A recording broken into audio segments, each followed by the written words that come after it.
session place. And Dr. Campbell and I were talking after our visit to Elmina Castle, and how important he felt that what we had experienced, that he wanted to come back and share it, not just with his students, but with community. This was his first trip to Ghana. It was my third time returning to what I believe is my ancestral home. And it was really important for me to be there. After the noise of COVID, of the murder of George Floyd, the murder of Indigenous children here in Canada, just overall anti-Black racism faced by the Black community here in Toronto, and just the pandemic, the impact of the pandemic on the Black community, and the equity issues that were exacerbated out of the pandemic. I was very happy that my first trip out of the pandemic, which we're still in the pandemic, but once it calmed down, was back to the continent. I'm always happy to return to the continent because I feel it's a place that grounds me, and it's a place that makes me come alive. And so today I really wanted to focus on Sankofa. So Sankofa is an African word from the Akan tribe in Ghana. And you see, I did a quick slide after my WhatsApp message from Dr. Campbell. I decided I would do a quick slide to show what Sankofa looked like. It's an Adinkra symbol. So it's a bird reaching back to bring what is behind her forward. And so as you see, San means to return, Ko means to go, and Fa needs to look and seek. And every time I return to Ghana, I feel that I'm always seeking, I'm always looking, I'm always searching for something to return. I'm always looking for that which my ancestors have left there to bring it forward so that I can use it to shape the work that I do around racism and anti-Black racism here in the city of Toronto. I'm reminded often when I go back to the continent how my ancestors resisted. Resistance was always there. Enslavement was not a choice, as we all know. And so on our visit back to the Elmina Castle, I had time to just be reflective, to see how much was taken from us, how much we lost, how much we resisted, and how much we left behind. And so as I do my work here, it's always important for me to look back and to see what are the things that I can use from the past in order to progress here in the future. And the two things that I always tend to focus on is resistance and resilience. These are the two things that I feel helps to propel the work that I'm doing. As we continue to face oppression and anti-Black racism here in the city, we have to continue resisting, and we have to continue resisting systems of oppression. And I continue to do that in my own teaching and in the work that I do in community as a consultant with small nonprofit organizations, or just in general when I'm connecting with community. Going back allows me to ground myself, to get back in touch with self, because outside of teaching, I'm also a psychotherapist. And I do a lot of work with young people that are in contact with the criminal justice system and within the child welfare system, and Black families that are in crisis or who are experiencing trauma. And I feel that going back and grounding myself and being connected to the land from where my ancestors came really gives me a sense of purpose of who I am and the work that I have to do when I'm here in Canada. It allows me to focus on my journey of resistance, and that this resistance is important in the work that I'm doing against oppression and anti-Black racism. And so for me, this is why this evening I really wanted to just look back, and just the importance of looking back, and that those of us who are on here and who identify as Black, that when you do look back, when you do go back and seek, to recognize that enslavement was a disruption to who we are as a people. It's not where our history began. We were so much more, in comparison to what we're being told or what has been in the history books. And so when we hold on to that we were so much more, we need to use that to be all that we can be in the future. Dr. Campbell always wears a t-shirt that says, "I am my ancestors' wildest dream." And so when you go back and when you go seeking, that is what you need to keep in mind, that they didn't die for us. They died so that we can be their wildest dream. You know, we had time to be reflective on the Atlantic Ocean. We had time to really take stock of how many people did not make it off the west coast of the continent, how many people chose to die and not come to the New World, how many people resisted, and how many people fight. And, you know, I leave you with that, that resistance, resilience, going back and seeking and remembering and bringing back what was left in the past to the future in order to make us progress here.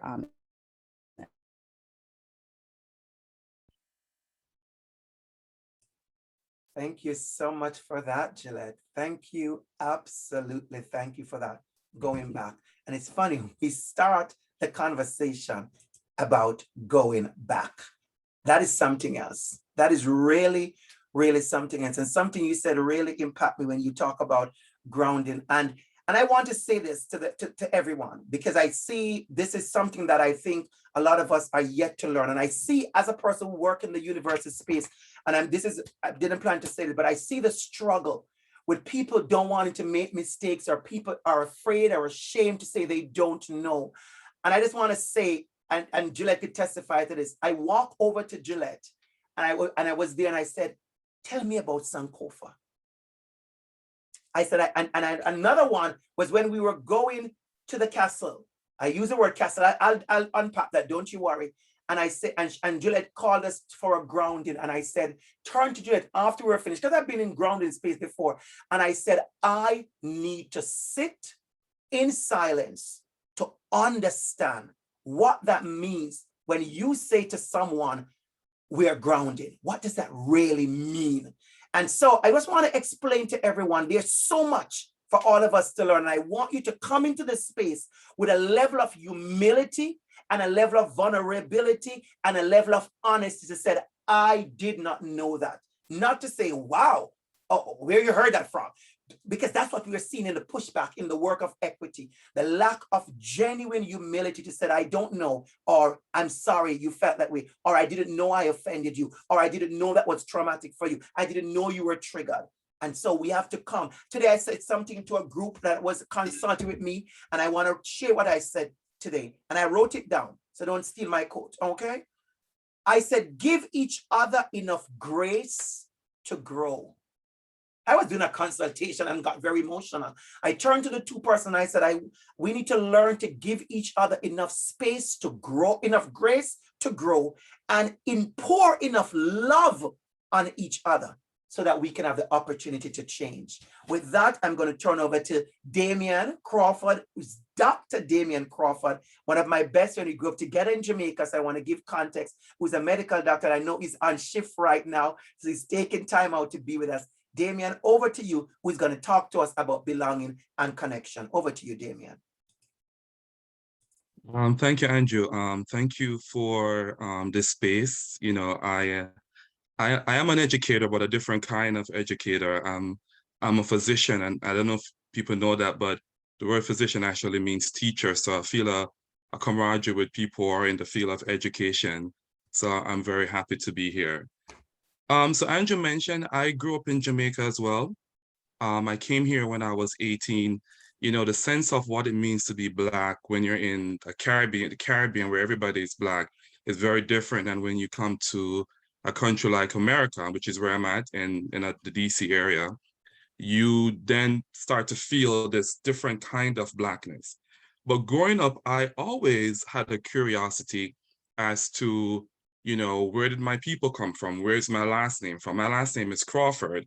So I know that's not a genetic last name. I know that was a last name given to my enslaved ancestors.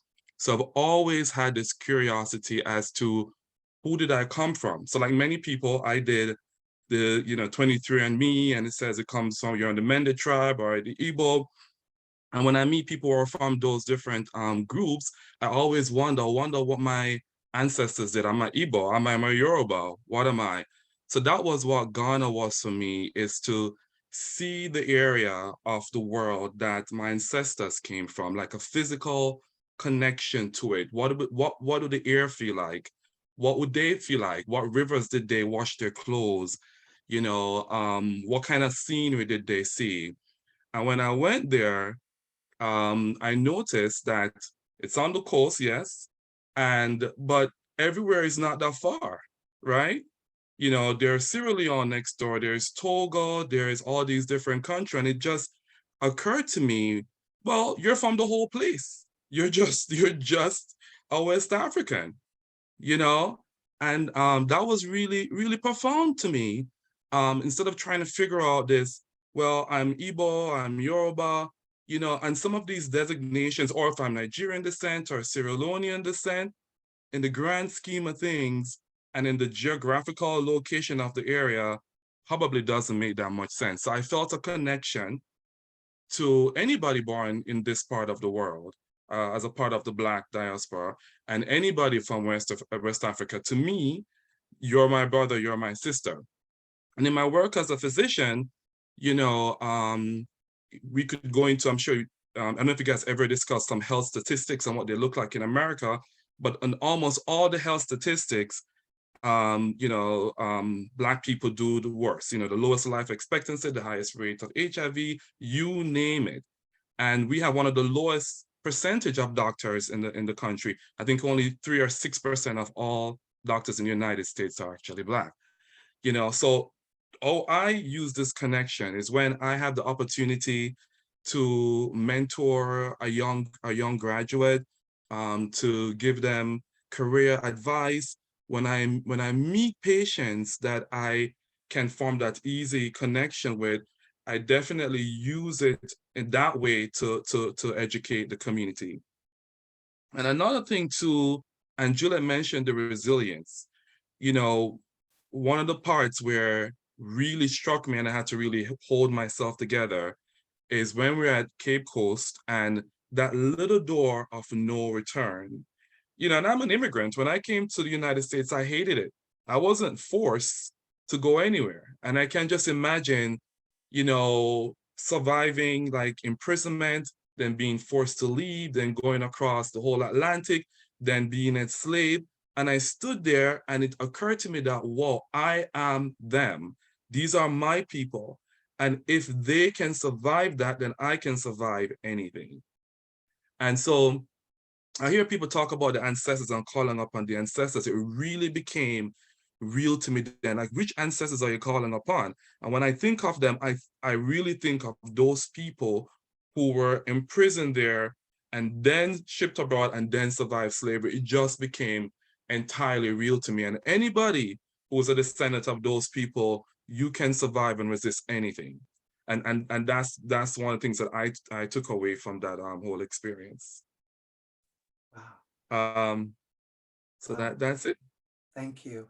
Thank you. You're welcome. Thank you. Thank you, Damien. Something you said, Damien, really just connected to me when you said, if they can survive that, I can survive anything. I didn't have this conversation with you. I did not have this conversation with you, but I have been thinking to myself about resilience, but a different kind of resilience. And we never had this conversation, Damien. And I've been saying to myself in a very strong emotional way, like, yeah, I'm good.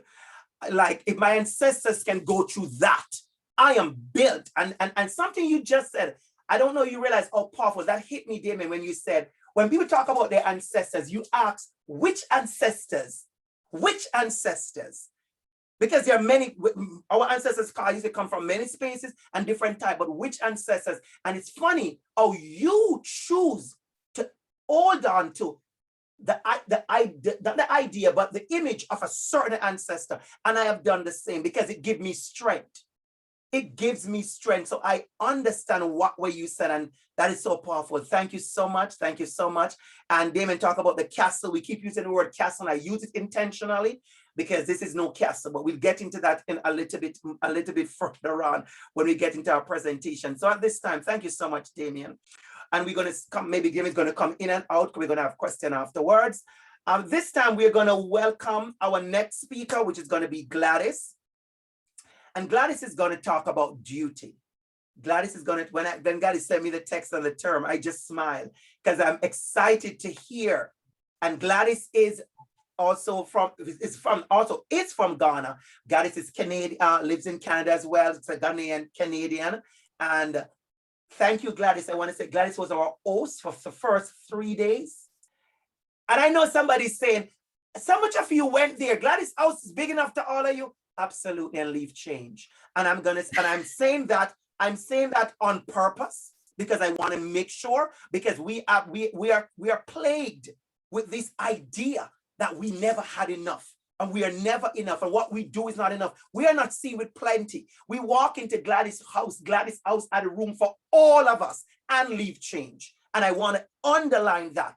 Not to tell people Gladys' business, but I want us to understand, because we so much do not share and speak about. And when you see my first slide after Gladys speak, you see my first slide, I'm going to hit us all very hard when I go into the idea of our deficit thinking has plagued us, all of us, including myself, for years. And we never see ourselves as who we are and what we are and how we are amazing. My friend, Damien just introduced himself and he said he's a physician.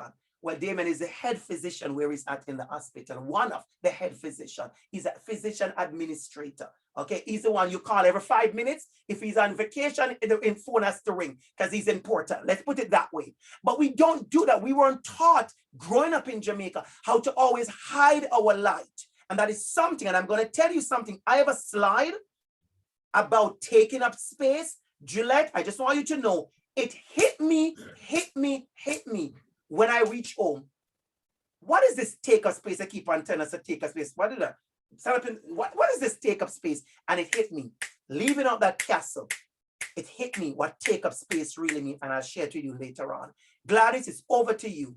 Let's talk about duty, please. Thank you. Well, first of all, echoing Gillette and Damien's comments, very happy to see you all and very happy to see all the names and faces on the screen tonight. I'm always happy to talk about Ghana, you know that. So thanks for the invitation. I'm actually going to pick up where Damien left off and work my way backwards a little bit. I was thrilled to have the opportunity to bring you all home, to bring you all to my home. And because it forms part of a story that's still being written for me. I'm not an educator. I would say that I'm more of a community agitator and have been doing that work for quite some time alongside Gillette. We've worked together for many years, learned together, traveled together. And so my work has really been in the space of helping people connect to not only each other, but their sense of purpose, and helping people find out what it means to be grounded and where they should be grounded. What is it that helps them find their own grounding?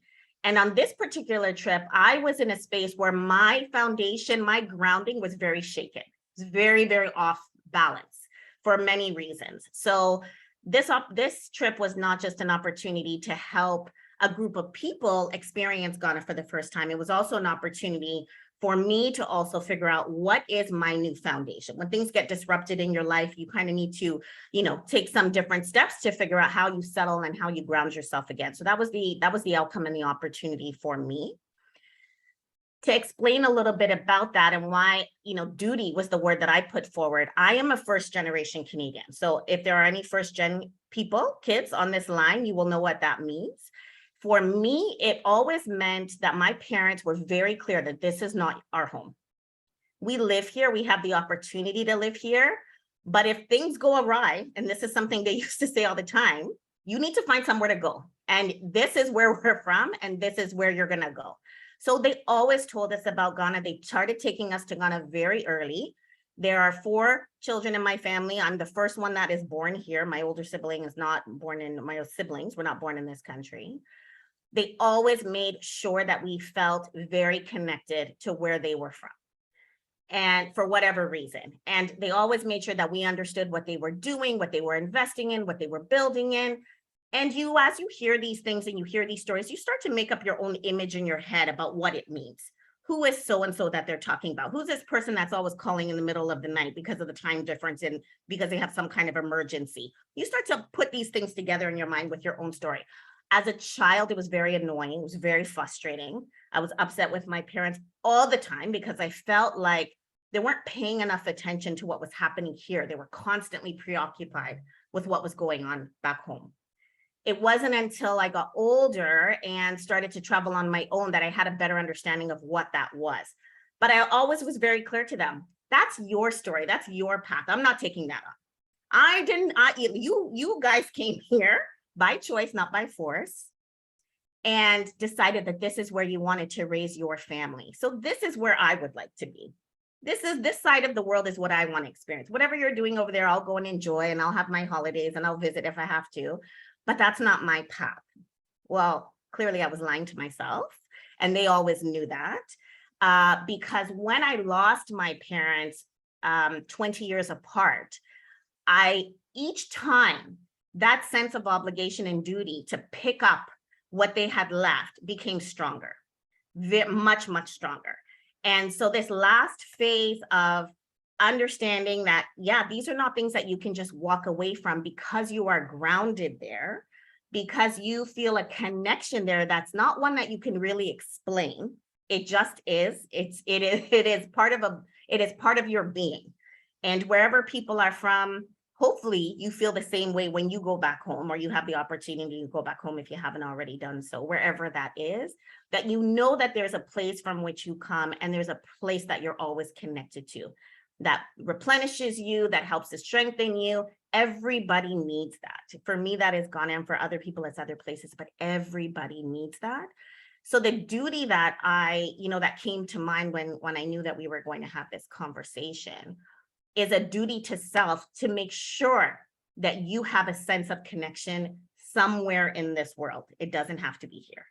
It is so important to help you through your most challenging, your most difficult, your most exciting times, to be able to think about all the steps, all the people that got you to here, to this moment, to studying what you're studying, to being in this class, to going through this program, to teaching, in this environment, to being able to listen to it. So the sense of duty is to take those steps to make sure that you understand what is it that shapes you, what is it that you're connected to, and not because you have to explain it to anybody else, but because it is a part of you that you really do need to understand. And just know it's not a one trip, one shot deal. It will definitely form over time, but it's really, really important to have that sense of self and grounding and structure for yourself for a variety of reasons. As we went through the process with my parents, and I'll show you them, I do have them here with me on the screen. I really couldn't understand sometimes, what are they doing here? I would go to Ghana and have such a great time. I couldn't understand why did they come here? But what I was experiencing on holidays, so very different from what they grew up in, and the places that they traveled through, the steps that they had to take, the people they had to pacify, all the things that they had to go through. Each of their journeys very different, one being someone super educated and one having no formal education at all, and still finding their way here through non-English speaking countries to land in an English speaking country.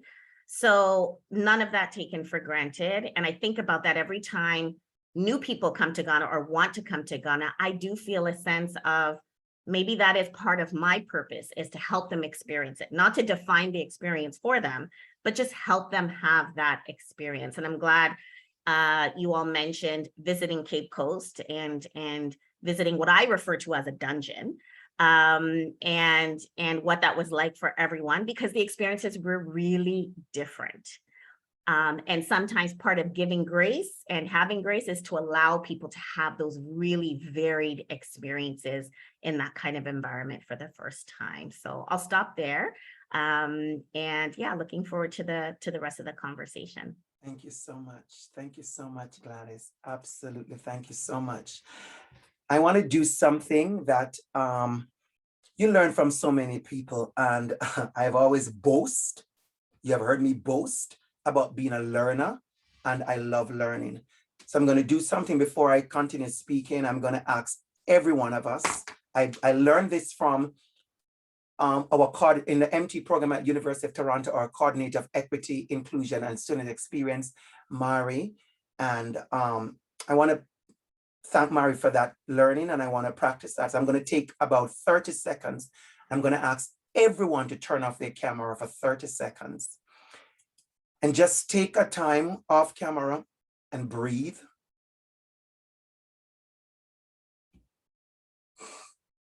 Just breathe for a minute. Just feel whatever you're feeling. I'm feeling gratitude. I'm feeling love.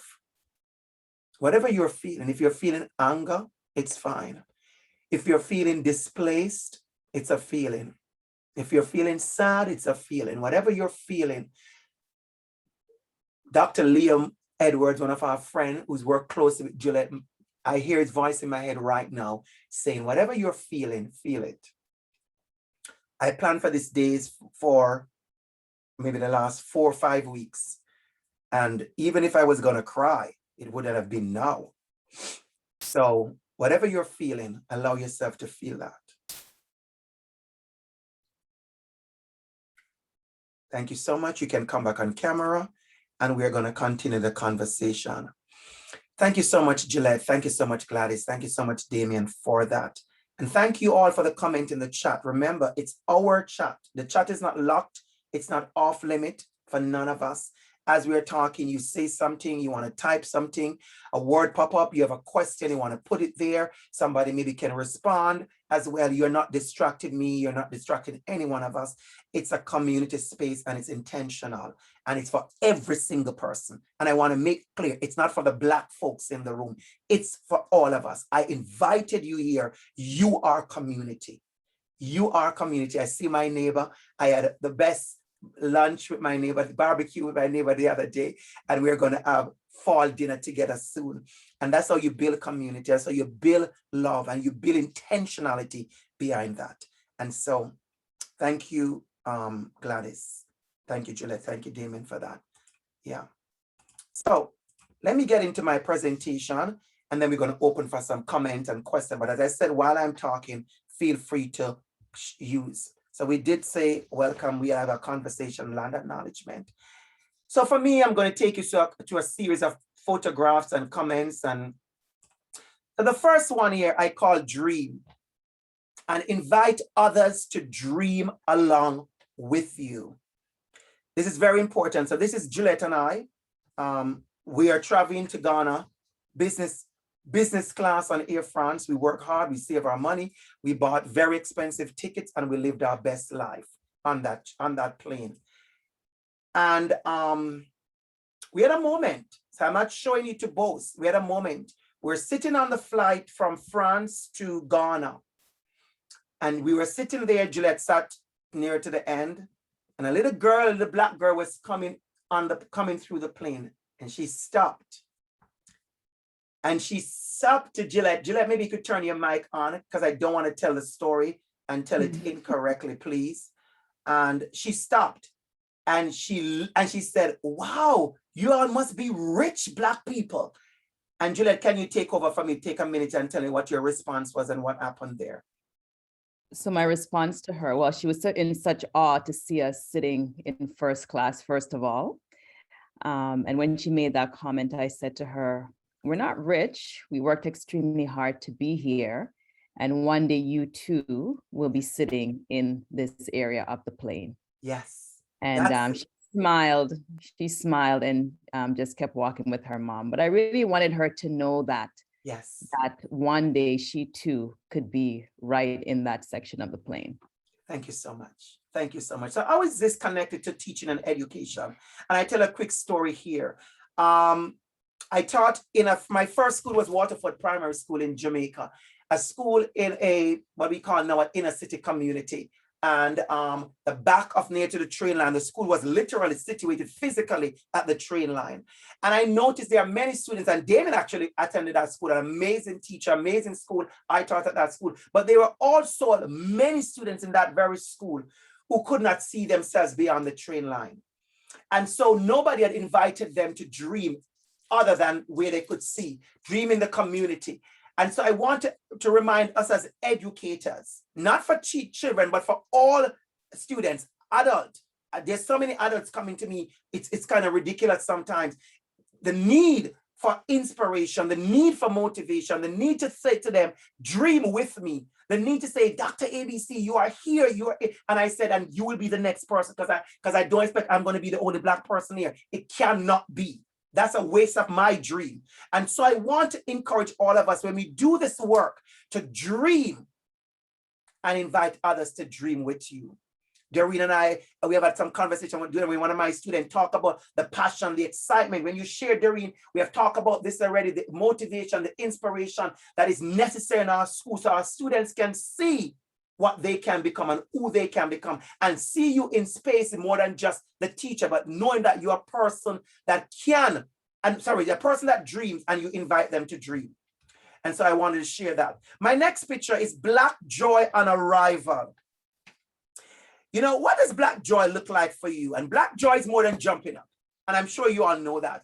And many people are unpacking the joy, because people have to understand that I have been using a hashtag lately. I don't know if you see me on social media, but I put joy cultivation. I always feel like I'm going ahead of the thing, but that's where my heart is. Because I've been talking about Black joy for a while. Now it's catching on. Amen. And I'm going to joy cultivation, because I realize that it is my responsibility, especially somebody who works within community, to cultivate that joy. So when you see me keeping space and holding space and doing stuff, for me, it's important for us to cultivate joy, because we are living in space where there's trauma and there's so much healing necessary. We have to cultivate joy. And so, you know, the use of the term Black joy is often intended as a way of making space for joy and positive experiences apart from and in opposition to the trauma, tragedy, and struggles perpetuated by anti-Black racism and oppression of white supremacy. And of course, you know, I'm going to call those terms out because it's important we say them. We are living in a society where people don't want to use the word white supremacy. People don't want to use the word white fragility, but those things are important, because if you refuse to use the word, the action don't go away. So I tell people a while, you refusing to use the word doesn't take away the trauma, the tragedy, and the struggles that is happening out there. So for me, I want to encourage all of us in community to cultivate your joy. Let that be one of your takeaways, to consistently, I see Jacqueline in the room. I'm sure Jacqueline must be smiling, because I've seen you, Jacqueline, practicing that joy cultivation. People are not going to sit down and just get a whole bucket of joy and throw on any one of us. I have come to realize that. I see you, Kimberly Cato. I see you. I see you. I see you. Nobody's going to just get up and throw a bucket of joy on us. So let us remember our job in cultivating that joy. Thank you so much. The next one is the grounding. And Gillette talked about this. And I noticed someone in the chat. Oh, by the way, for those who don't know, I am very good at Zoom. So I can see who is coming in. I can let in people. I can turn off your mic if you forget. I can put you out if you go crazy in the room. I can see the chat and I can tell you something. I saw when someone said thanks about that. So thank you for saying that, whoever that person was. I saw the comment. And thank you, Julie, for talking about grounding and the importance and the value. And I said to you, Kimberly, because I know I've been in space where you have spoken before. This is something that I and Campbell will learn more about. I want to learn more about grounding.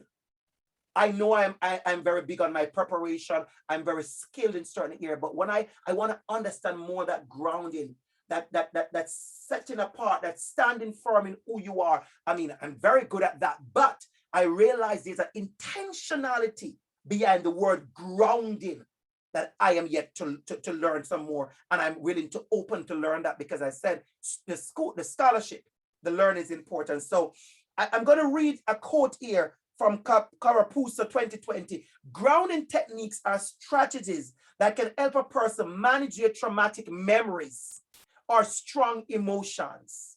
The purpose of grounding techniques is to allow a person to step away from the negative thoughts or flashbacks, Techniques such as these can decrease the intensity of a person's feelings or trauma by distracting them using the 5 senses.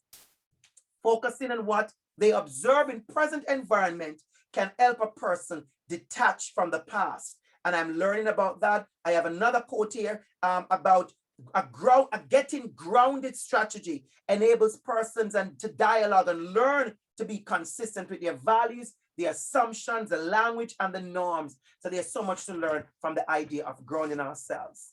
So let's get to the space, food. You know, I could never come here and not talk about food. I'm a foodie. I am a foodie. You all know that. I love food. And I want to say this. When I do equity workshops, if I tell you the number of times that food came up in workshops about inequity, how many of our Asian children are afraid and ashamed to bring their lunch to school, how many of our Indian kids who eat with their hands refuse and are scared to do that. Food is identity. You know, I'm a storyteller, so I'm going to tell a story. So I was teaching at this school in Toronto, and I taught grade 1. And I started this years ago. And it's a very white school, a very white space. Myself was one of 2 Black persons on staff. And I had a number of Asian students and about a handful of Indian kids. And at the end of the school year, I love cooking. And so went through the process of getting permission from the school and from parents to sign that Mr. Campbell is going to cook up a whole pot of Jamaican curry chicken and white rice. Oh, Serene, you'd love it. Okay, good. Season right for the kids. They're in grade 1. They don't want any pepper and spice. Not right. It was amazing. And I'm in the class. This is June. This is June, Ashley. This is June. My class is amazing. I love my kids. My kids love me. And we're eating curry chicken and white rice with vegetable. About 8 parents are there. They're eating too. They're loving the food because Mr. Campbell cooks with love. And a little Indian boy walked up to me and he said to me, "Can I eat with my hands, sir?" And I said, sure. And he went and he ate with his hands. School was over. I lived my best life. School is over. Yay. Send the kids home to their parents. I'm done with them.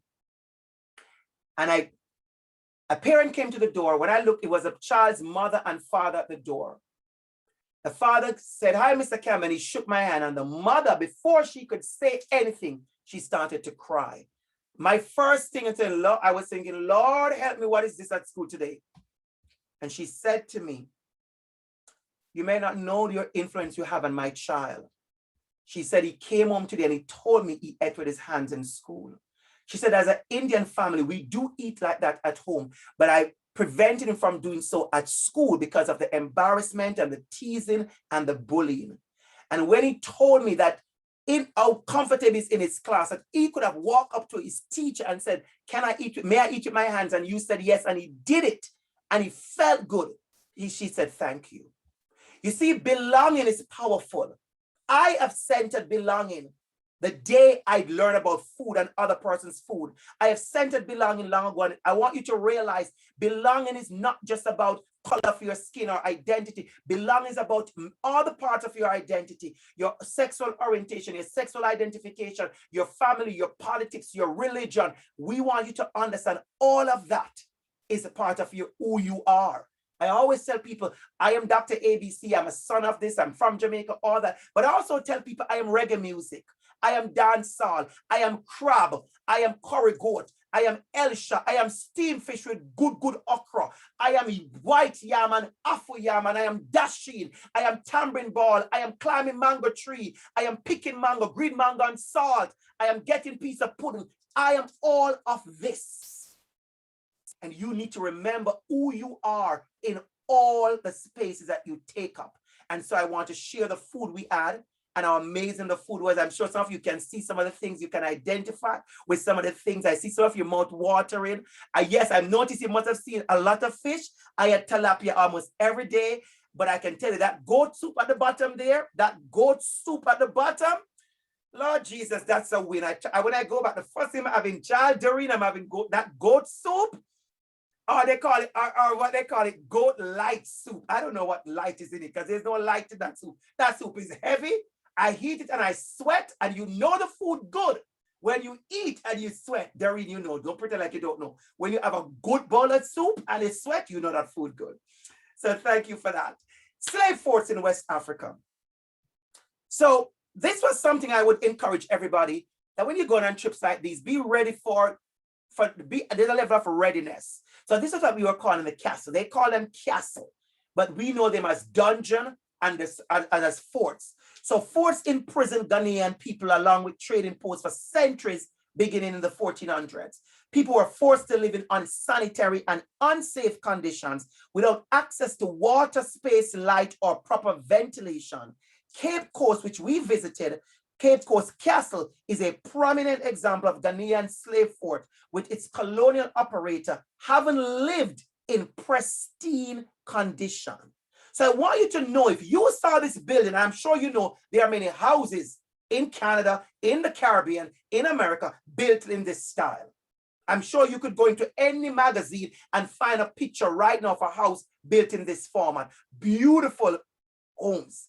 And something that really allowed us to understand context was that the dungeons, and I didn't realize it, every time we walked into a dungeon, we walked downstairs. But don't forget that up in these nice white spaces, there were offices, there were churches, there were libraries where white kids white children of slave catchers and slave owners went to school.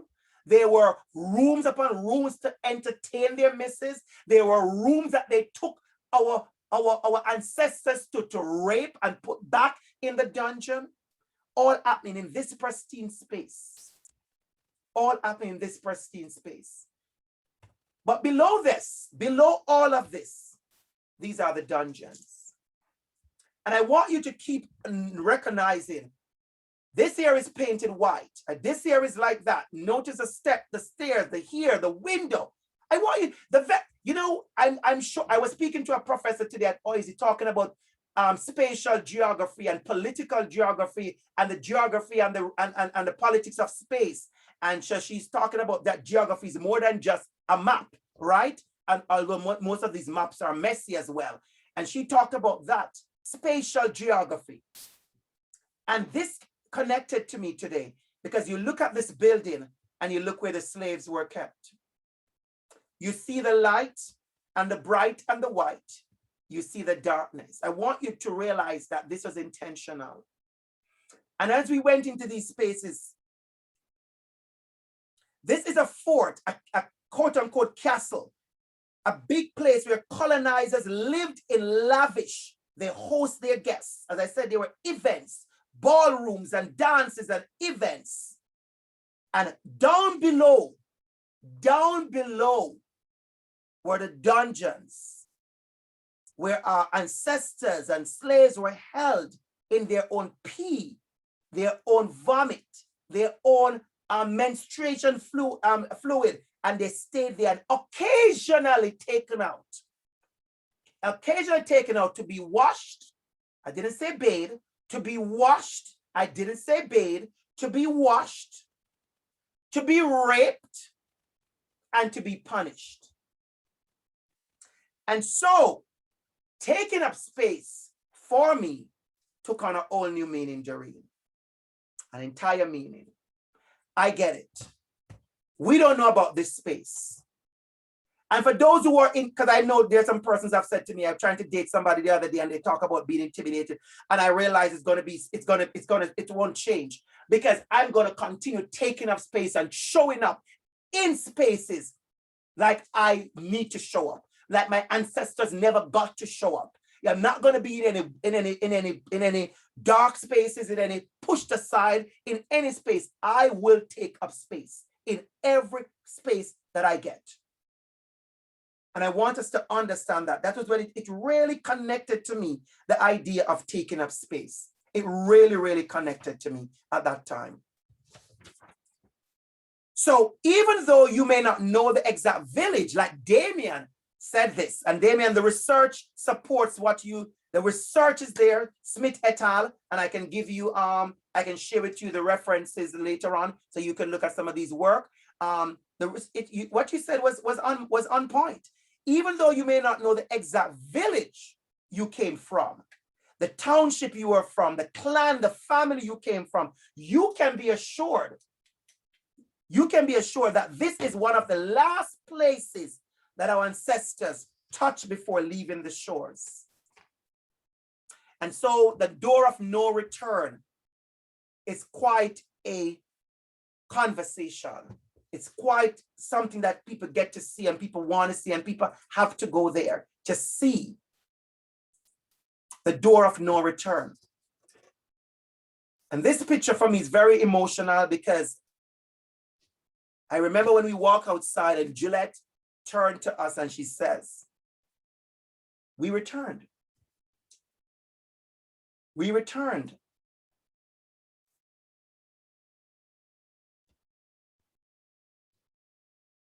Passing through was the last view of Africa. I didn't understand it much when people talk about, so much of what you knew, you forget. And I said to myself, I know Jamaicans who have been away from Jamaica for 25 years. And they visit Jamaica and they don't know, genuinely don't know, because they have been disconnected and they didn't keep a connection. And so much have been forgotten. Imagine going across the Atlantic to a place unknown. How much was forgotten? How much was lost? How much was taken? How much was asked not to? So when you see we show up in a certain ways, persons were told not to. The drums were taken from us. We had our music. If you're in the Bahamas, I'm from the Bahamas, not from, if my Bahamian friends hear me, they'll be like, yay, you finally said it. So of course I'm from Jamaica and I live in the Bahamas for 8 years, love the Bahamas, love my Bahamian friends. And when I went there and their drum canoe, that they practice drum canoe and the goat skin drum, back in Jamaica, we see how we can make drum and we make music from bamboo and goat skin and from trees and trunks. When they took the drum away from us, but many of us, our ancestors knew how to keep that and how to pass that on to so much of what we have today because it was passed down. Maybe you should ask yourself at this time, how am I passing down things? How am I making sure things can be passed down? What am I doing to pass down some of those things? African people were sent to Brazil, the Caribbean, Americas for lifelong enslavement. We know that. The research is there. Nobody's contesting that. The door of no return.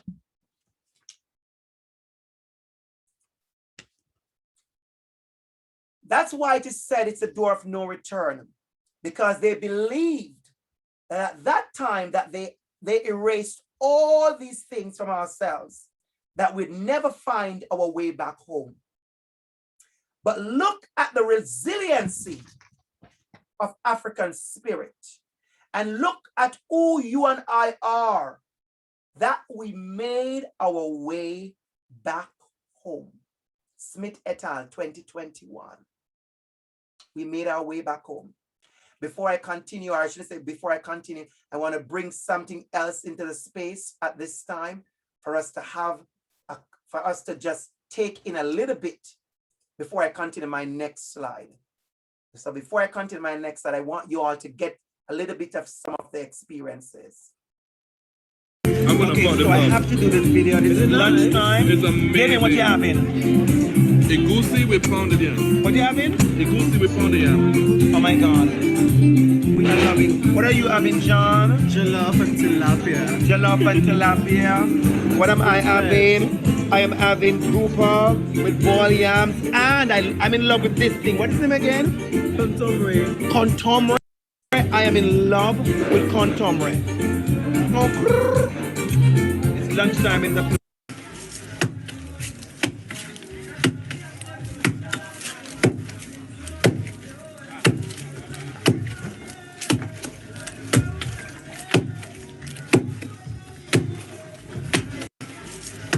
If you go on my YouTube page, you can see all of these things. I put them, a lot of them in the shorts. for you to see. So take the time out to join my YouTube page later on to see some of these things. That's right. After I left the fort, meet up with a group of boys going to have lunch.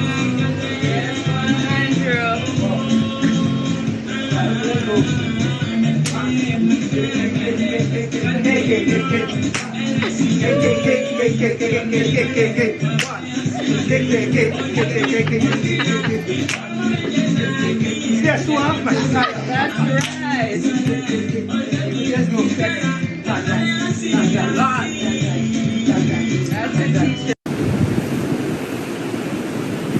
KOFA.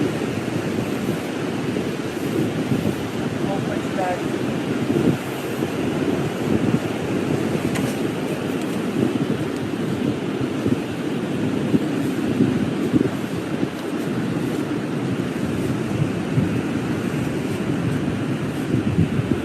Yeah.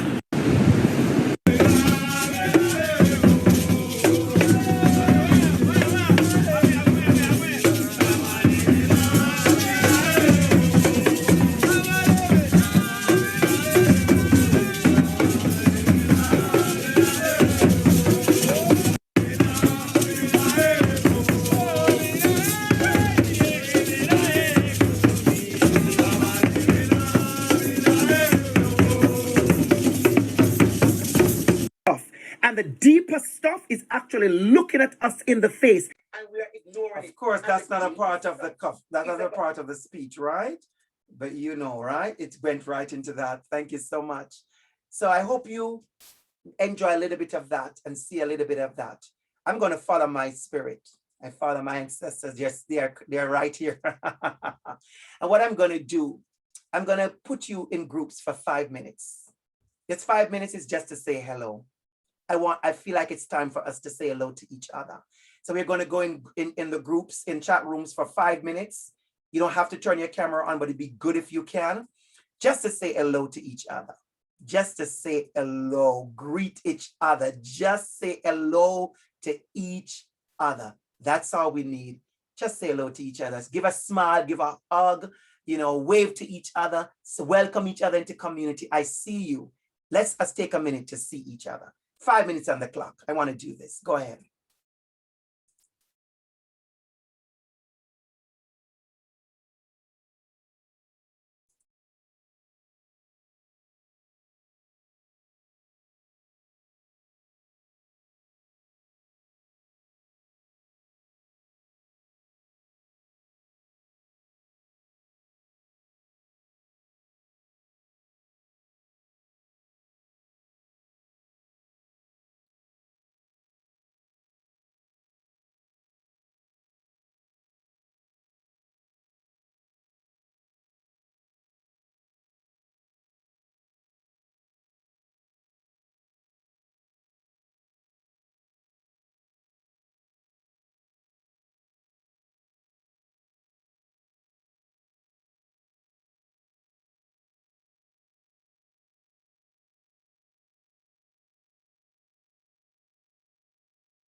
Hi, Jeanette. They're in breakout room for a minute, okay?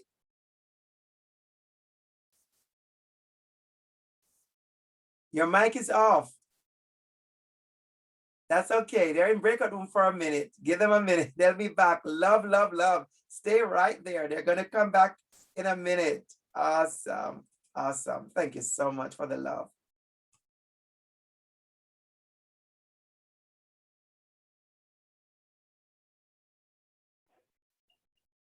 Oh, can you hear me now?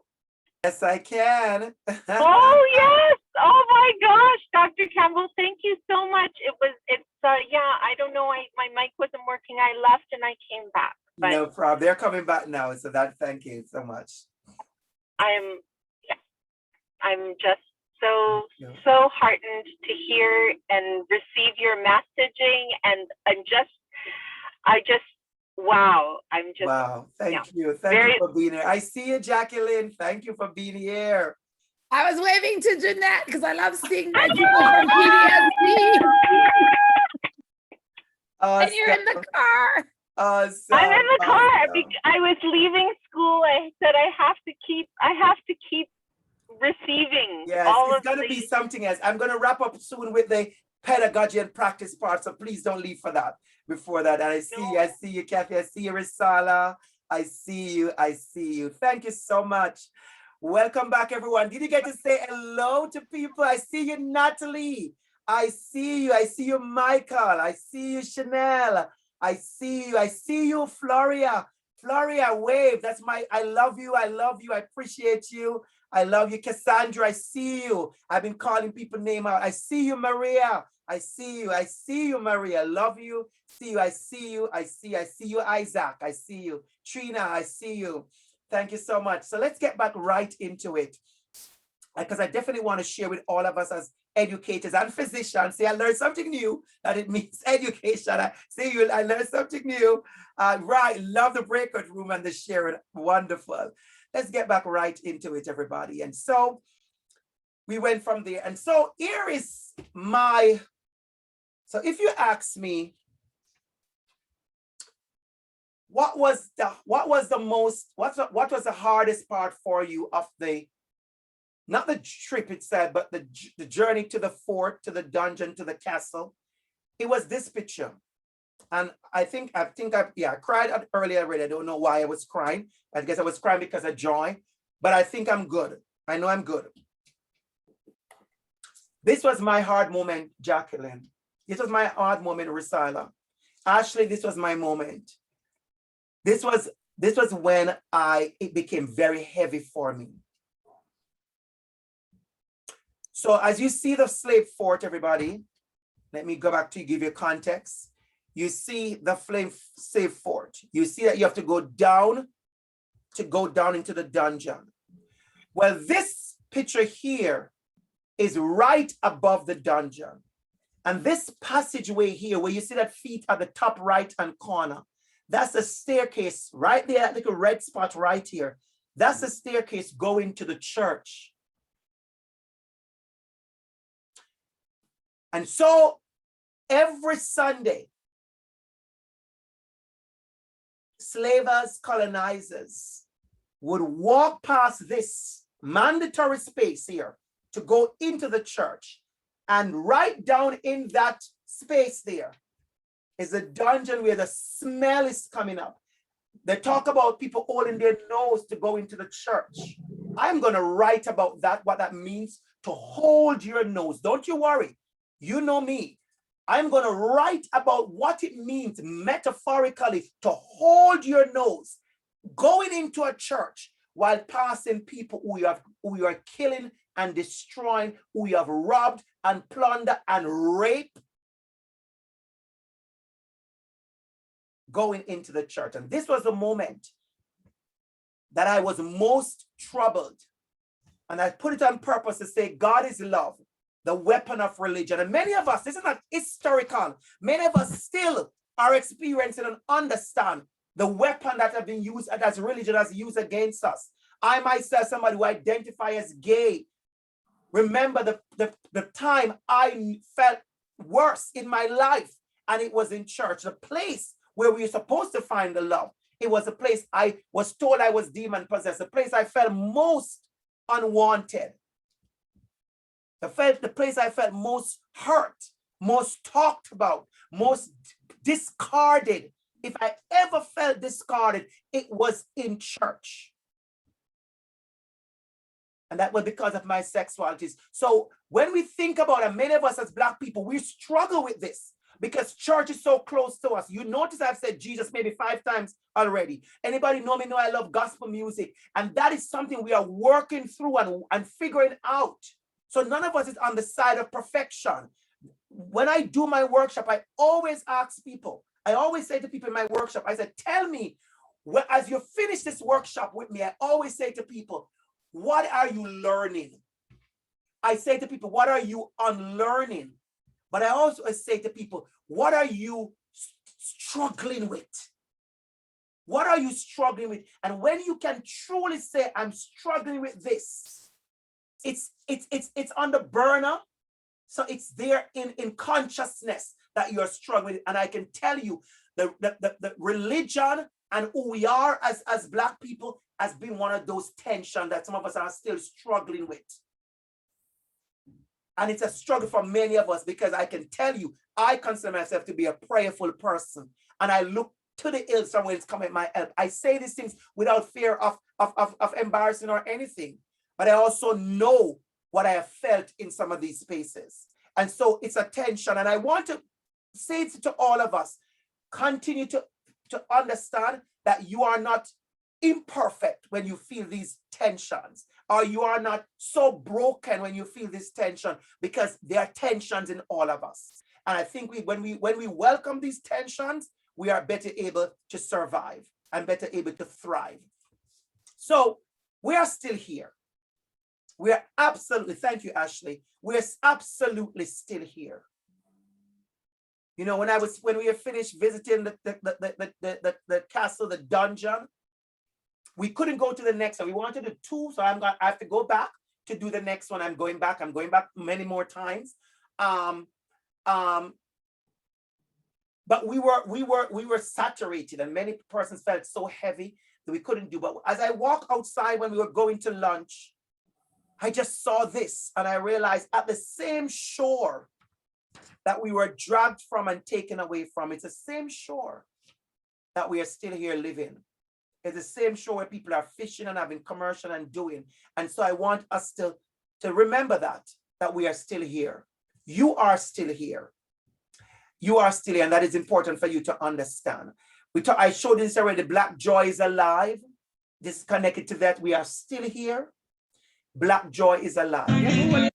I want to put forth this quote from Bettina Love, a wonderful book that I would recommend to everybody. This course right now, CTL 5708, this is the textbook we are using. This is the book we are using until we are free. And next week, in the second of my 2-part community series, when we'll have a guest panel, amazing guest panel, Dr. Alana Butler from Queens, Tanitia Monroe, graduate student from OISE, but also work in the Center of Black Excellence for TDSB, Kenut Lawrence, poet and language teacher at TDSB, Dr. Rashenda Ublachard, who is a children's writer for Black Stories, will be among the speakers.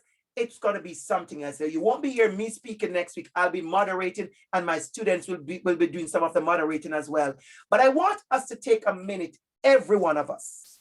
I want you to pause with me, and I want you to read with me carefully. This book is about mattering, surviving, resisting, thriving, healing, imagining, freedom, love, and joy. All.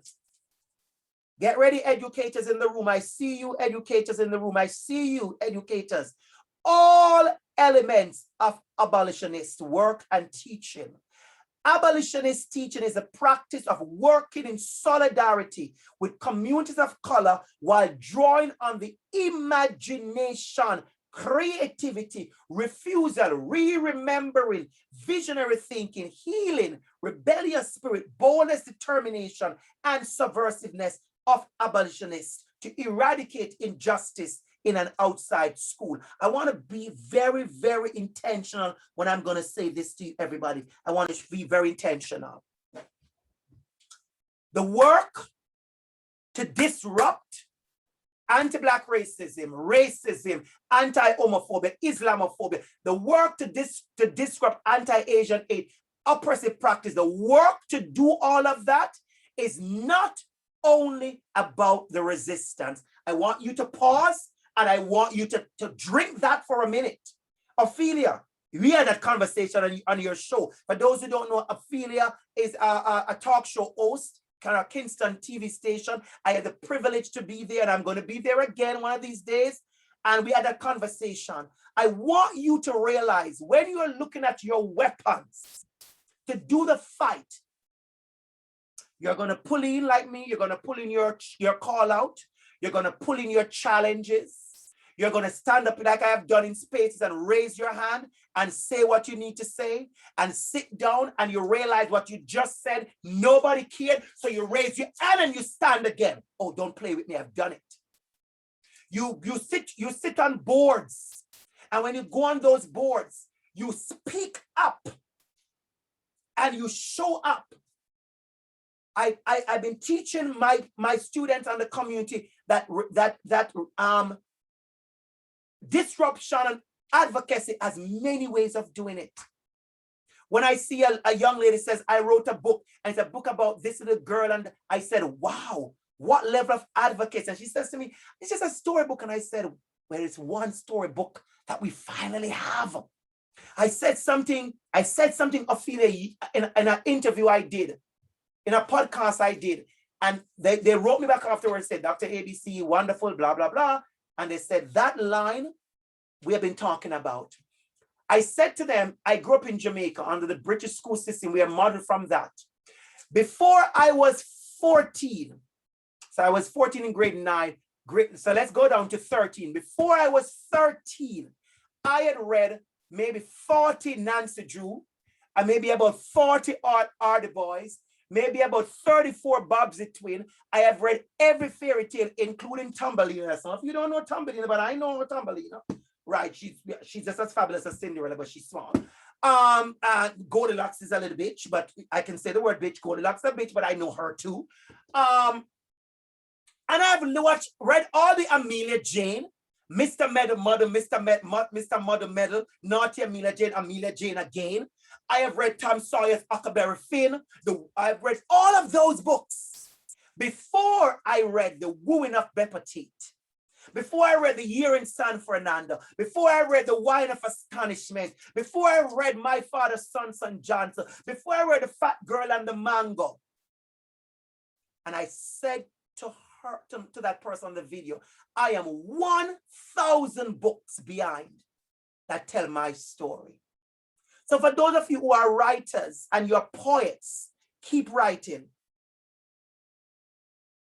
Keep writing. Keep writing, keep writing, keep sharing. There are many ways for you. Absolutely, many ways. I see your comment there, Antonia. Thank you so much. And many ways for us to continue growing and sharing as a community. So I want to make sure you understand that advocacy is not just the burning down and the shooting and the energy, but it's also the love. And last comment I'm going to make on this. When I go into schools and they said to me, Dr. ABC, before you go, can you tell us one thing to help fight against anti-Black racism? And I turned to him and I said, love Black children, love racialized children, love all your children, love and freedom dream. And so as we talk about freedom dream, as we talk about imagination, as we talk about creativity, I want to put together this slide here to see the work of imagination, creativity that has always been a part of what we do.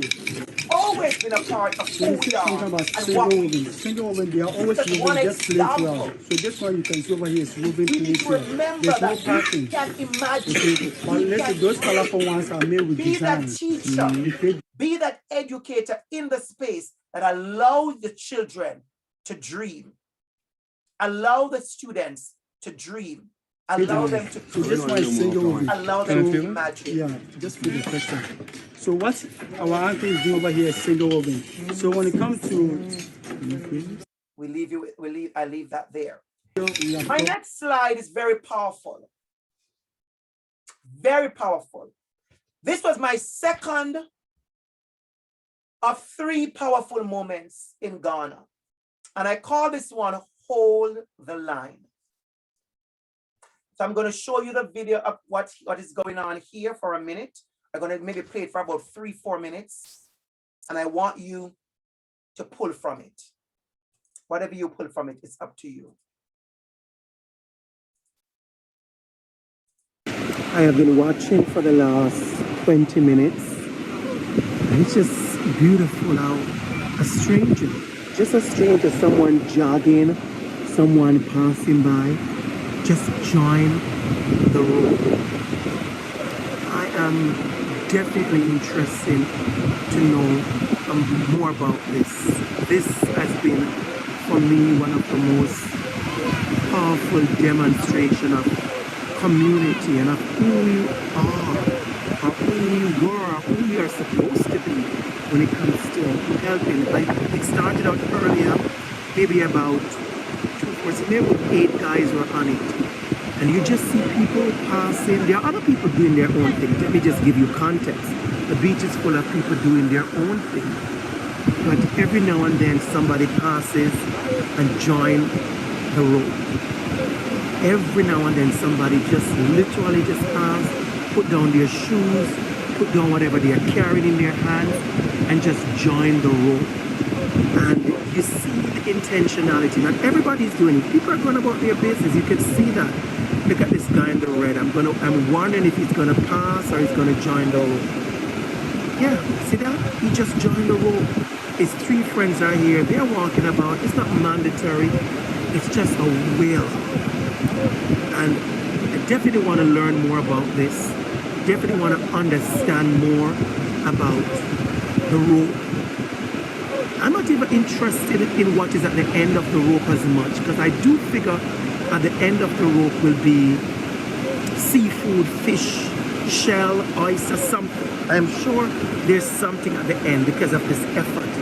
But for me, I'm just fascinated about people just stopping by just to pull the rope. There is somebody saying something to everyone as they pull, but I'm not understanding and not knowing. That I guess is for my next lesson. But I'm just fascinated with a person just passing by, 4 people, 3 people, and one person just stopped and said, let me join the rope for about 2 minutes or 3 minutes. And so I stood there for a while watching for a long time. The full video is on my YouTube page. Of course, it's public. You could see that, and you could see the rest of what I said there. But for me, that was a powerful moment. Hold the line. And I know that means something for all of us.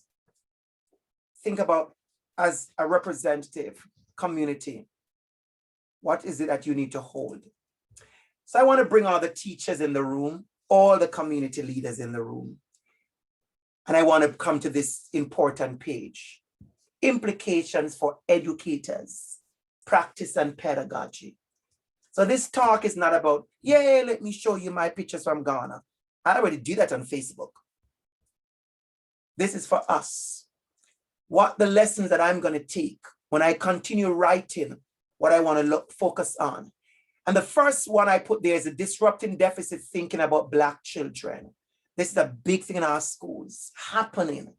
The deficit thinking about where you're from, and if it's clean, and if it's dirty, and if it's healthy, and if it's diseased, and what you can or cannot be, because we don't see samples and examples of ourselves in media that says to us, I see you. And I see your comment there, Marcus. Community in action.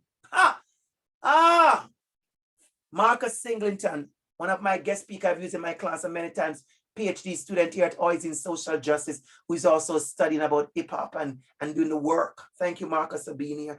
Community action beyond words. And like I said to you, Nobody was forced. And I noticed, when you see the rest of the video, you're going to love it, because I intentionally showed you how 3 or 4 persons would be walking together and one person would stop and then he would do it and catch up with his friends. So think about the ways in which we have to disrupt deficit thinking.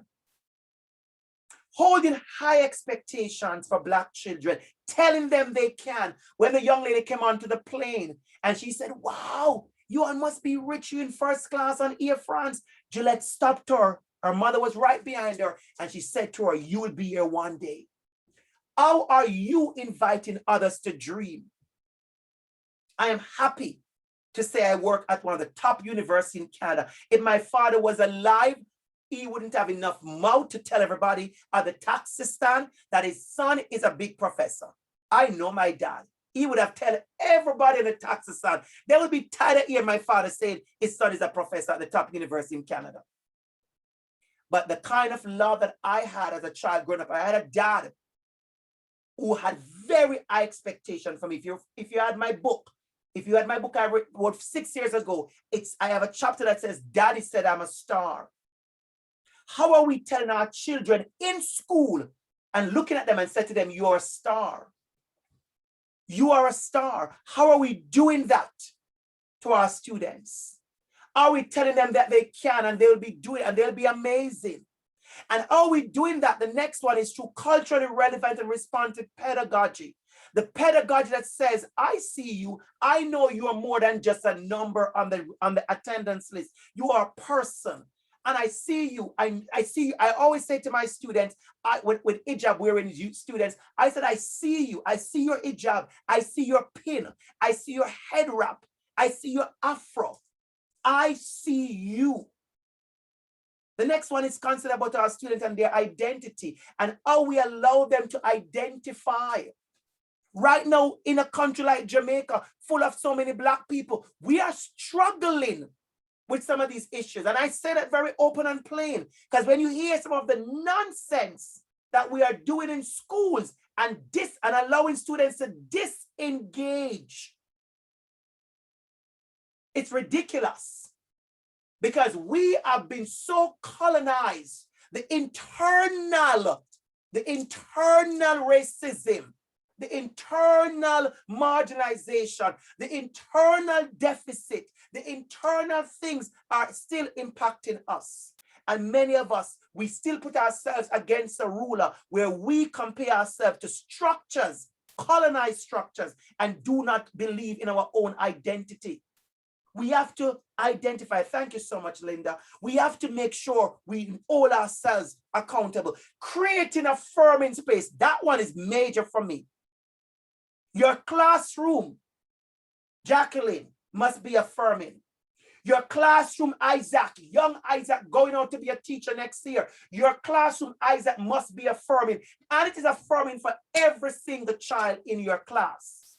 It's affirming for the Black kids. It's affirming for the white kids. It's affirming for the racialized kids. It's affirming for the indigenous kids. It's affirming for the kids who are in wheelchair, the kids who have a medical condition, the kids who use cochlear implant, it's affirming for every single child. It's affirming. Abolitionist pedagogy is about freedom. School should be a space where kids want to be and they feel free to be and become. Are we allowing our students to become? The pedagogy of love and belonging.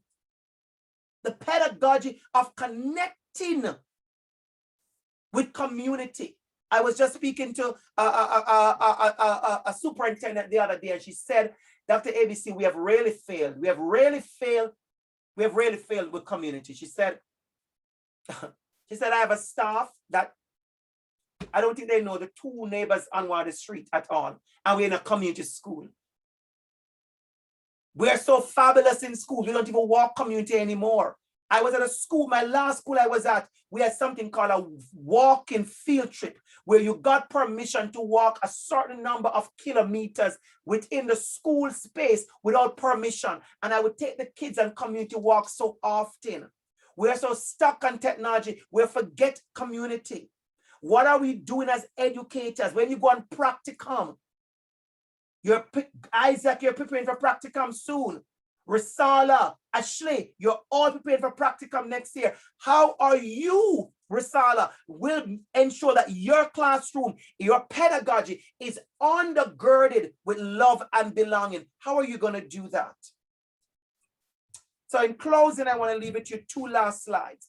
Abolitionist pedagogy is built on creativity, imagination, boldness, ingenuity, rebellious spirit, and method. I said this before, but I want to make sure you understand that again. And I'm intentional about the picture I selected. I want you to make sure our students see us and they see and they know that you see them. Being a person of color, Bettina Love says, is a civic project in your relationship to America. Sadly, it is a fight in order to matter, to survive, and one day to thrive. My job is to make sure all my students thrive. But I'm also intentional, knowing I have to work even harder and to make sure racialized students and BIPOC students and Black students and dark students, according to Bettina Love, are ensure that they thrive. I'm on a committee. I'm on an amazing committee at school. I don't say the word amazing if I don't think it was amazing. Nobody's paid me to say amazing. Nobody in this university give me any extra money to say the committee is amazing. And I work with David Montemero on the access pathway for Black educators. It's a work that we are intentionally doing to increase the representation of Black teachers. I am very big on that, and you will hear my name, I promise you, all over the University of Toronto when I'm going to be, because I have a plan to come harder this year and harder to say, we need Black teachers. And I know I'm going to get myself in trouble. I already prepared for that, because when the persons of power and structure say to me, well, I don't know, I'm going to stop them to say, the admission policies of our institutions are created by people. They can be disrupted and fixed by people. Don't keep on pretending like that the person in charge of admission is a magical person in the ear. I am ready to challenge to say we can't be taking in 400 students in a program, and when we count, we have less than 20 bodies who are racialized or Black. That's not going to work for me. And I say this publicly, and I say this now, that is not enough. The good news is I'm a part of a team of leaders who recognize it's not enough. The next part is how we're going to do our action. So recognizing the barrier is great. I think Peel District School Board should get an award for barrier recognition. Oh, DR.ABC, you're getting too strong now. You better calm down. It's a Wednesday. You're getting too strong. I think Peel District School Board needs an award for barrier recognition. The problem is the same school board is failing for barrier disruption. So A, barrier recognition, A, barrier disruption, barrier pull down, C-. So we have work to do. And in closing, I just want to remind I just want to share with you all that my next moment of the 3 moments was when it dawned on me, sitting right here on the Atlantic Ocean, that I am my ancestors' wildest dream. So if anybody who is listening feel extra challenged by me, or kind of think, okay, what's going on with DR.ABC? Look like is getting more stronger. I am. You hit the nail on the head. I am. Look like he's gonna speak out more. Oh, I am. I have more access. I am professor of teaching stream. They give me a bigger seat and a bigger table. What do you think I was gonna do with it? I don't know what you think I was gonna do with a bigger chair. I don't know what you think I'm gonna do with a bigger chair. So when my voice gets into action, I'm gonna say to people, I don't know what you think I was gonna do. I am very cute and fabulous. On picture, I could really look like a token. When I open my mouth, you realize, oh Jesus, you can't tokenize this one. Risala, I see you laughing, girl. You control. You're gonna get an A+. Let me put A+ beside Risala name. That's the kind of, you know, I'm a trouble. Make sure you get your work done, Risala, and get it good. I'm reading every single line. Don't play with me. Of your reflection. So I want to encourage all of us. Let us remember we can be, and Damien said it to us, which ancestors we are talking, which ancestors we are talking about. Ancestor, can take a picture, everybody. You want to take a picture of the reference to see Smith 2030, where a lot of our Suggs, Smith, where a lot of our quotes came from. Bettina Love, Fafana, quite interesting work there from Fafana. Ryan also 2007, and Smith. Okay, so we're gonna stop here, and there's gonna be another occasion to talk in groups. I thought everybody was coming back laughing and smiling from the chat, from the group. I was like, what's going on in these breakout rooms that I have created? And I realized when people were coming back was just a joy. And thank you for being here. And thank you, students, teachers, for doing amazing work. So we're going to go back into the chat room. I see you, Natalie. Natalie, I see you. I receive the love. I receive all the love, Natalie. And let me just say this. As much as I talk so bold, let me say this because I feel like somebody needs to hear this. I feel somebody needs to hear this. There are days, Ophelia. There are days, Marcus. There are days, Amanda. There are days, Ashley, when I am scared. I know who I am. I know I work for institutions. I know I've seen people I've seen people be erased from institution. You wouldn't even believe they had worked there, the way their history and their work was erased. So I know that. The fear is real when you do this work. I posted the other day, 12 days of mourning, and on day 10, I posted about the cotton fields and the cane fields of Jamaica and the cotton fields of America. And I got up the morning at 6 a.m., my alarm went off, and I looked on my phone, and there was over 30 something. I was like, what's going on in LinkedIn? Did I win a prize or something? Because, you know, I always go to the good thing first, okay? This was a free, Kimberly, is there a free ticket to go to Paris or Dubai? Because, you know, I like to move. Like, what is it? But, you know? And when I realized the racist, a number of white racist men that came out angry at me, and they were posting things and people were commenting and whatever, I was not moved. But I also was not surprised. So when we do this work, we have to understand you won't be the most popular person in the room. You won't. So if I'm speaking to the young ones right now, the younger ones, why do I say young ones? You're not young, I'm young too. The younger ones, right, Cyril? Let's not let, you know, we go, right? Let's not let Isaac and Priscilla just think I'm talking about them because they are fabulous. I'm fabulous too, right? But I want to encourage the younger ones to know that when you take up this work, it's not going to be the most popular work. You see me in spaces that I'm welcoming and I'm sought after. I am humbled and blessed. I cry. I say this publicly. I do cry and emotional every now and then when I realize how blessed I am and the access and the privilege that I have been given, and I've worked and I have earned. Let me say that very clear. That I have worked for and I have earned. When people hear me speak sometime and they go, oh my God, you're so good. I said 27 Septembers. I have practiced my craft.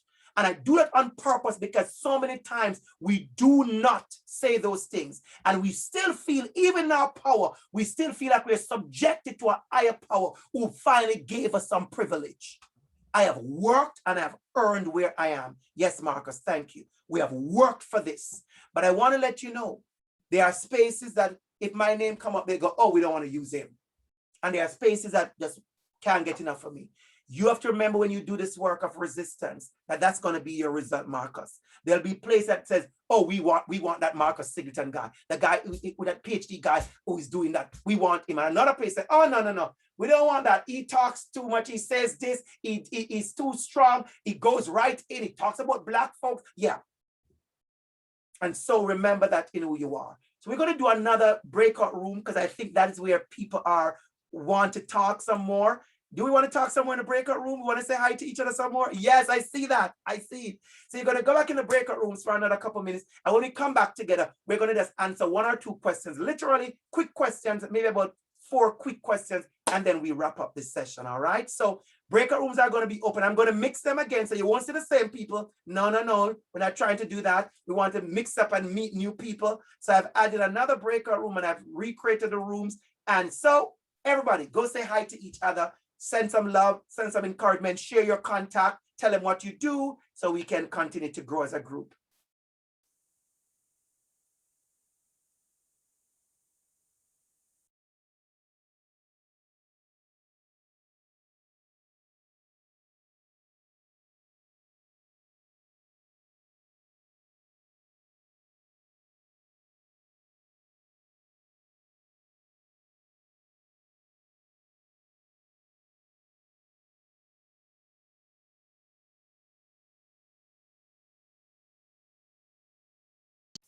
Yeah, so welcome back again, everybody. And let's take a quick few minutes to maybe space enough for 2 questions. Anybody have a really burning question? And I'll try to answer it in a minute or so, or turn it over to Gillette or Damien or somebody else. Anybody use the raise an icon so we could grab you. No question? Good. All right, comments. 1 minute. Comment. Who want to make a comment? Michael, is that a question or a comment? Go ahead. Question.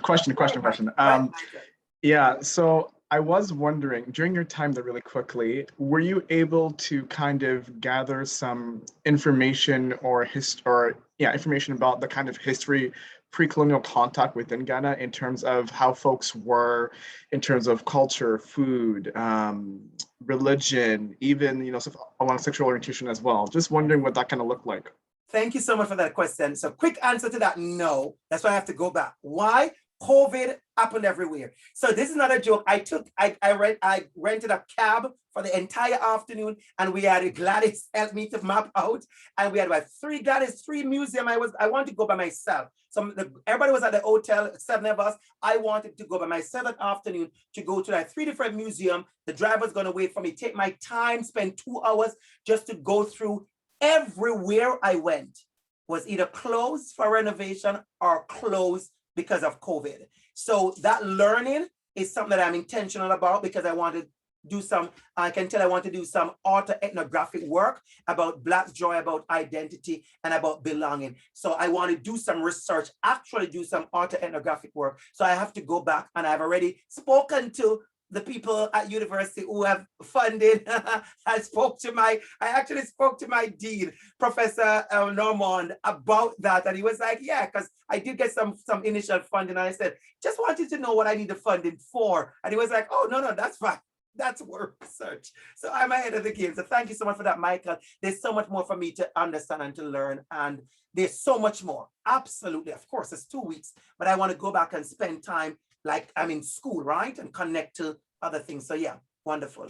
Any other quick questions? Thank you. You're welcome, Michael. Andrew, there's a message in the chat from Serene.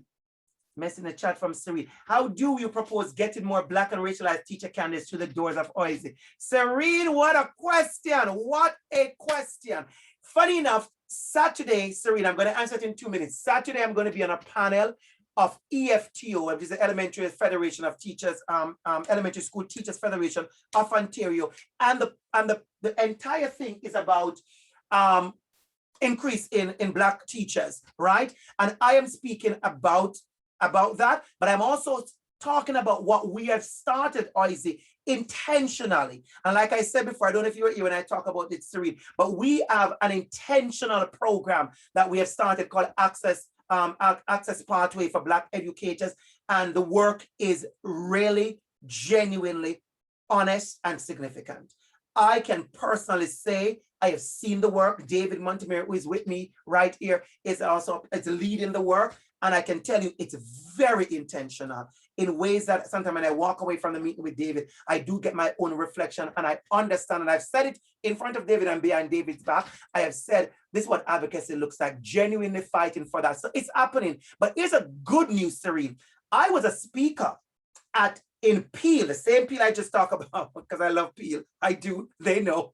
I was a speaker in Peel when the EFT or another, it was PLT, PEL, Peel Elementary Teachers, something right. Peel, they have this thing where they're gathering all the racialized and Black kids, and they're doing this program about education as a choice. And I was surprised, there were over 100 students in the space, and I was one of the speakers, and they're doing it again next year and next year. They're following a group of grade 8 students as they go, their trajectory. I can also say to you, University of Toronto, Mississauga campus, they had this year, winter, their first ever Black educators, Black education class. There were over 70 students. I was the inaugural professor for that class. And out of that class, there's so much encouragement to go in the teaching profession, because it was a school of education in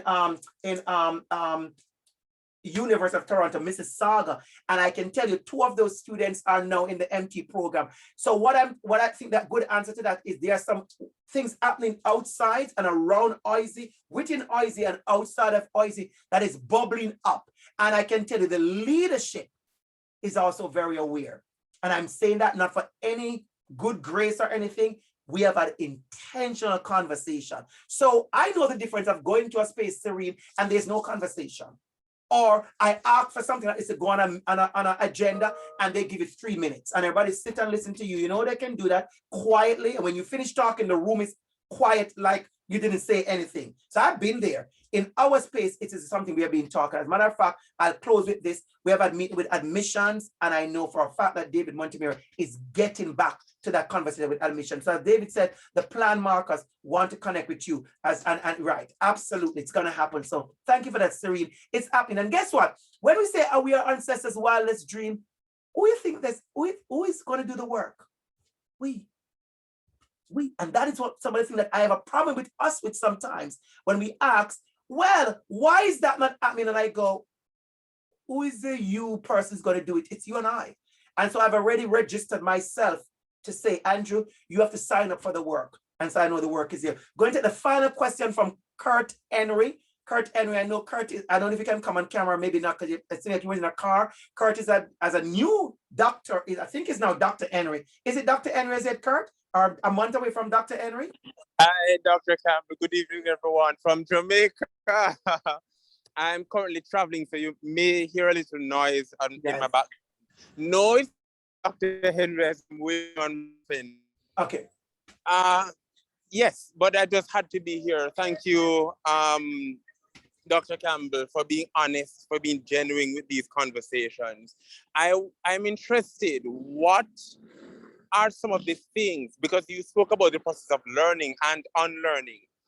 What are some of the things that you have begun to unlearn based on this trip to Ghana? Thank you. Wow. Wow. Thank you. Thank you. One of those things, one of those things that I'm going to unlearn, Kurt, get ready for my answer. The idea of Africa. The idea of Africa. The idea that Africa is this one place. Because it's so much that we know it, but we keep hearing it, Africa. So I'm getting to unlearn, and I'm unlearning the deficit thinking about Africa that was placed on us. When you go to Africa and people go, oh, you need more vaccination than anywhere else. Why? Right? And why you have to, you feel like you need to protect yourself because everything is unhealthy around you. Those things we have, I am unlearning. I'm unlearning the deficit things about the continent itself and about specific African countries itself, that is such a big narrative out there. And I'm learning, I'm learning how we were taught as Black people to see Africa as well. And that is why when we have this conversation about slavery and ancestor, some person don't want to be a part of it because it's so much trauma and shame. So I have unlearned, I think maybe a little more to go, but I've been learning those shame and, oh, you're so Black. That terminology is something that many of us are yet to unlearn. So I am unlearning what I call white man storybook Africa. That would be the best way to explain to you. I am unlearning white man's storybook of Africa. These were savages and they ran through the jungle and they knew nothing. I am unlearning that in intentional ways because I do this work, Kurt, and so I've unlearned some of that. But when I've been into the space, you really have to take a time out to go, wow. And last thing I'll say, something I'm unlearning. I'm still unlearning. I'm still unlearning, Kurt, that I am undeserving. I'm still unlearning some of that. Because, you know, flying first class in places, going to a hotel where I didn't see 2 white tourists, that was something very, very big for me. If I had 2 hours, I'd share more stuff. And somebody asked me in Jamaica, as a matter of fact, Professor Lewis at the University of Technology said to me, what did it feel like to be a Black tourist of privilege? That was a powerful question he asked me, Gladys. He said to me, I love your picture. He said to me, I want to talk to you when you come back home, what it felt like to be a Black tourist of privilege. Because some of those conversations, Kurt, we have never had. Because everywhere we go to any hotel, we are the minority. I go to a hotel in Ghana, a beautiful hotel, where we are the majority of the people in the hotel. And we are being served in a way that I thirst when I go to Jamaica to be served like that. And the final thing, I thank you so much. Final thing I'll close on that for everybody is, and this is good news to share with everybody. And I haven't talked about it yet because I want to talk about it in one of my spoonful. I have seen the most polite people I have met in my life are Ghanaian. I say that without fear of the most polite, nice people I've met is in Ghana. It's like, and Damien is not here. I know he's on the ward. He's a doctor. He's mending, he's healing people. Whenever I say he's gone to give injection, he gets upset because he was like, you think I only give injection? I trouble him all the time. I said, okay, you're going to give injection. I love him. That's my bestie. But he was one of those persons and he kept asking. I love when he said, he kept asking people, what is it you think that makes everybody so polite? It's one of the warmest places that I've been in. I don't think I saw, and he said, people said to me more than once, have you noticed you don't say that to police? And I said, I noticed that. So some of those ideas, Kurt, that we have of Africa and what Africa is something that I am engaged in unlearning because I've gotten the script from the oppressor. So what I'm trying to do is create the script, or not create, I should say, is get the script from the persons who have lived the life. And so we are at 2 minutes past 7. It was really, really, really a pleasure having you in my community class. This is a dream come true. One of my immediate boss, Kathy Broad, is here. Thank you, Kathy, for being here. Intentionally, not to gaze, but to share. And I know you're here to share. And I thank you so much, Kathy, because this is something that you and I know. We talked about, I want to share my class. Every class, I want to share at least one class with community. This time I'm sharing 2, because of course, you know me, I start extra. So next week, we have a second community class, and it will be a panel of Black educators, Professor Alana Butler from Queen's University, Tanitia Monroe from OISE, but also leadership department, and also researcher for TDSB, Dr. Rashenda Blanchard from the University in America, Canute Lawrence, who is a poet, but also a Black English teacher in TDSB. And I know I left somebody's name off the list. I know it's there somewhere. Somebody's name is left off the list right there.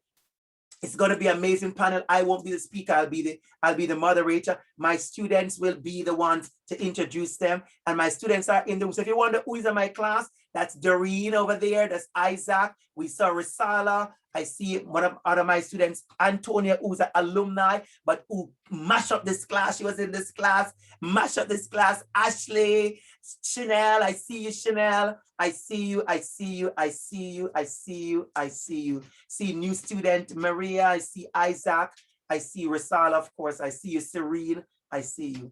Thank you so much, everyone, for being here, for sharing with community. You made my heart full this evening. You made my heart full. You made my heart full. I am satisfied. I am satisfied. Thank you so much. Love and blessings, everyone. I have a meeting on this very link with someone. So you can personal themselves stay back and everybody else have to go. So I'm not meeting with you who want to meet with me. Not you, Andrea, go, bye. That's Floria over there. Love you, Floria. You saw me in her at the cottage this weekend. That's a cottage woman over there. That's right. The best time ever. Best time ever. Bye, everyone. Love you. Good love night. you. Good Bye, night. Jackie. Love you. Bye. Bye. Bye, Serene. Bye, Sharon. Bye, everybody. I see you, John Wright. I see you, Vanessa. I see you, Bye, good Natalie. night. Good night. Good night. Good night. Good night. I see you. I see you.